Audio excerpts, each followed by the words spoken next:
With Arne Slot and Liverpool struggling for consistency this season, pressure has grown, raising the possibility of a managerial change. If that happens, Xabi Alonso could step in, bringing a more structured and flexible tactical identity, built on control, rotations and balanced attacking play.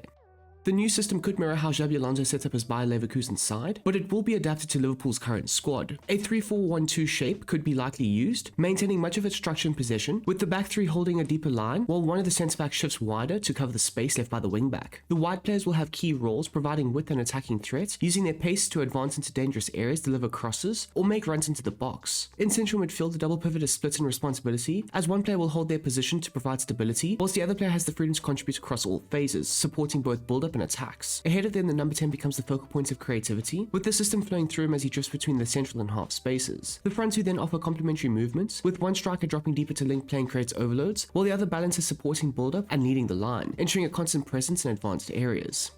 Under Xabi Alonso, the tactical preset would center around wing play, much like his Bayer Leverkusen and Real Madrid sides. His teams are built to stretch the pitch, using width to create space centrally, while relying on quick combinations and intelligent rotations to progress the ball. At Liverpool, this would translate into a system where the wing-backs become key attacking outlets, consistently pushing high and wide to deliver crosses, creates overloads, and open up passing lanes inside. The overall play would remain structured, but with a clear emphasis on exploiting wide areas to destabilize defensive blocks. In build-up, a balanced approach would allow the team to adapt depending on the game's state. Alonso's sides are known for their composure and possession, often circulating the ball patiently before accelerating play through vertical passes and coordinated movements. With Liverpool, this could mean a controlled progression from the back three, supported by a stable midfield base, before transitioning into quicker attacking sequences once space is identified. The balance comes from knowing when to slow the game down and when to increase tempo, ensuring both control and attacking threats are maintained. Defensively, the use of the high line would be central to the team's structure, supporting an aggressive and organized pressing system. The team would look to compress space, keeping distance between units tight in order to sustain pressure and win the ball back quickly. This approach relies on coordinated pressing triggers, with players stepping forward to engage while the backline holds its position to maintain compactness. As a result, Liverpool would aim to dominate territory, control transitions, and limit opposition space through structure and intensity.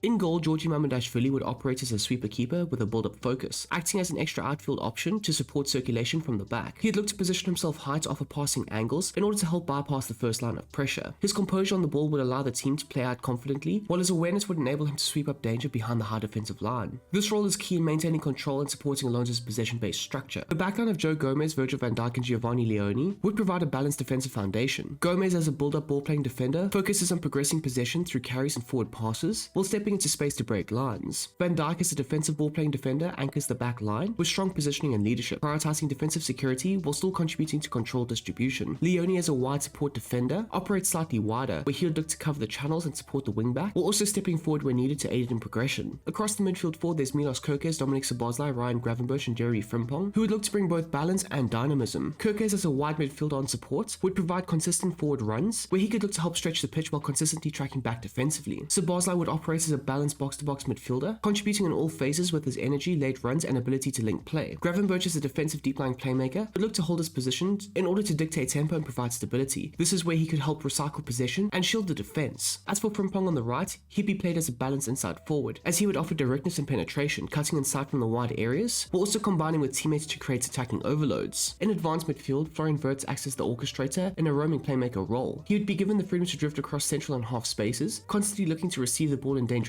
areas. His movement would allow him to link midfield and attack, where he could create chances through intelligent passing and positioning. The system would effectively revolve around his creativity, with his teammates adjusting their movements to complement his influence. Leading the line, Hugo Ekitike and Alexander Isak form a complementary front two. Ekitike would operate as a build-up false nine, frequently dropping deeper to connect, create overloads, and open up space for runners ahead of him. Isak, as a support poacher, balances both linking play and providing a constant threat from behind, making runs into central areas and finishing attacking moves. Together they create a fluid attacking dynamic, combining movement, linker play, and goal-scoring presence.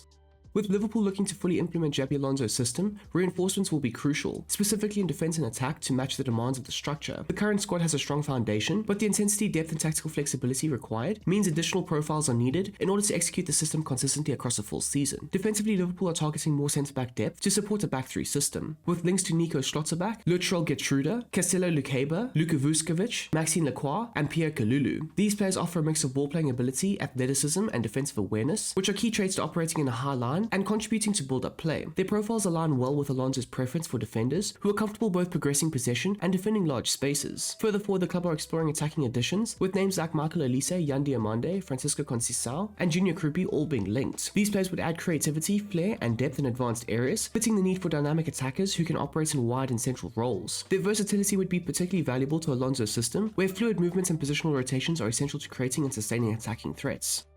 And there we go, people. That is how you can go ahead and implement Xabi Alonso's tactics for Liverpool in FC26. Of course, it is an adaptation of how I would imagine he could possibly go into Liverpool and try and restructure their approach. And I think it could work out quite well, especially with the foundation pieces that they do already have in place. Of course, there will be naturally required additions to the team in order to solidify a Xabi Alonso sort of system. But I've also gone ahead and made a 3-4-2-1 system with 2 attacking midfielders behind a single striker. Now, I'm not going to make a whole other video for it. It's going to work out fairly similar to the 3-4-1-2 system, but of course there's just a little switch around with the 2 attacking midfielders and the 1 striker versus the 1 attacking midfielder and 2 strikers. Now, of course, if Liverpool go and buy a Michael Olise or potential Yan Diomande and they outlay a lot of money for it, I do think that we will be seeing both of those systems for Liverpool. I mean, it could work out quite well. Of course, like I said, there's not much of a major switch apart from at the top of the pitch, but it could add more creativity behind the single forward.